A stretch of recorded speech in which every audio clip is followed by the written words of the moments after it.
In Genesis 4:6, God was talking to Cain. First he said, "Why are you so angry?"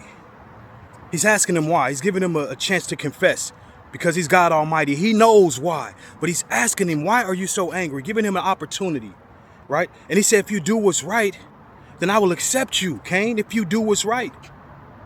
But if you refuse to do what's right," he say, "then watch out." I like the NLT version. He says, "Then watch out." If you refuse to do what's right, then watch out. Like you better be on your P's and Q's because my hand is off you now. This is God speaking. If you refuse to do what's right, if you wake up every morning, every day throughout the day, all of us are presented with opportunities to make choices. Wrong, right. I know this is wrong, but I'm going to continue to do it. If you continue to live like that, you're going to reap what you sow. And God is like, I got to take my hand off you because I've given you grace. I've given you mercy, but you continue to abuse it in the name of trauma sometime. Most of our actions are trauma responses. Oh, because this happened to me, so I'm going to react like this. That's the enemy getting in your mind, defeating you. A trauma response. And he's given us grace during this process because he knows what a lot of us has been through in our lives. So that's the grace he gives us, man. That's the love. But however, it gets to a point where, look, man, I've given you chance. I've sent people to you to talk to you, to speak to you, to correct you. Yet you still want to continue in this debauchery. You want to continue living a life of sin, like I haven't overcome the world and overcome sin. This is God speaking. And he's telling Cain, look, man, what's wrong with you? What is the problem? And imagine that child that you continue to correct and keep disrespecting you, keep breaking the rules, keep cursing you. This is a child that you love. And after a while, it's like, you know what? Whatever happened to you, I'm going to pray for you, though, because I love you. But whatever happened to you out there, I've tried. I've done everything. You continue to reject my love. You continue to go against the rules that I've put in place to protect you.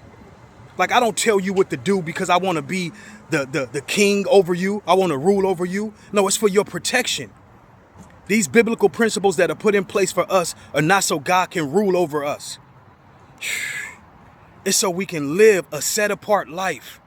So he give us the instruction manual.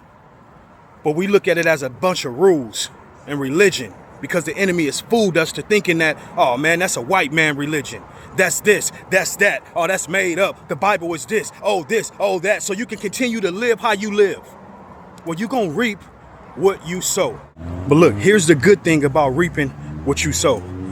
Because if you sow love, if you sow forgiveness, then you reap love, you reap forgiveness. If you give, if you're always looking out for people from the kindness of your heart, then you're sowing that. So you're going to reap that. So you reap what you sow can go either way.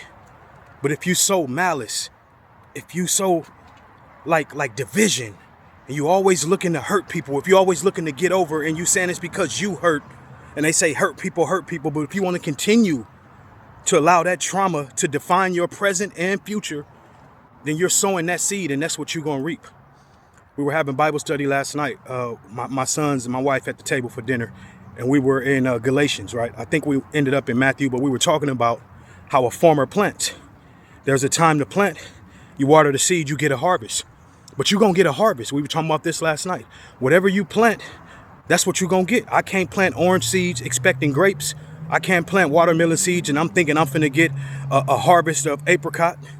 No, whatever you plant, that's what you're going to get. So you're going to reap what you sow. So in harvest time, you better expect a harvest of what you've been planting and sowing. So if you've been sowing hate, division, and all type of malice and just unforgiveness and just sin, then that's what you're going to get. Your harvest is going to be an abundance of whatever you planted. Believe that.